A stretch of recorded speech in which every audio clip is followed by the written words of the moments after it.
regards to the skeleton key from 15 years ago, well, 16 now. So I suppose it was made 17 years ago. Yeah, it's an interesting premise. It's atmospheric. So as far as horrors go, it's better, I think, than most I've seen. Like most I've seen generally are violence. Now this is violent, but only the ending is mainly.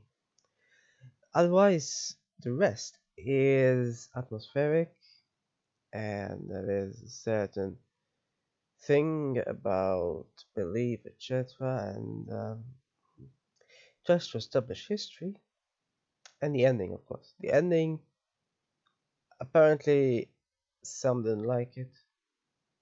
Personally, I think it's very interesting. Um, I did read, and I had to read it, that um, Sasgard's character was already possessed. I mean, yes, it's implied at the end, but at no point is it made obvious that he was.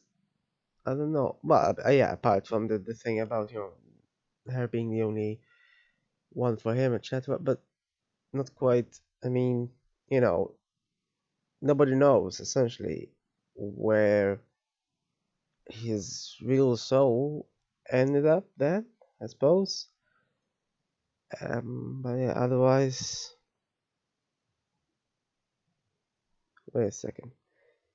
No, wait, Ben wasn't he? It was his real soul. But yeah, it's the connection isn't made obvious though, is it? I suppose it's all just implied. I suppose mainly just all through implication. It's a certain interesting thought. I haven't seen personally many movies that use this hoodoo system as a form of as a horror trope essentially. I've never I think I've only ever seen voodoo in a movie in Disney's, what was it called? Princess and the Frog, I think, which isn't quite. I don't think it really wasn't at all horrific or anything. So nothing like this. But yeah, I think it was mentioned there at least. At least it was set in the same area. Other than that, I'm not entirely sure I have heard of it before, but I don't think I've seen. Or if I have, it's been years. This was interesting. Though it began very bleak, though. Obviously, when it comes to just the very fact of her supposed career. A very bleak career.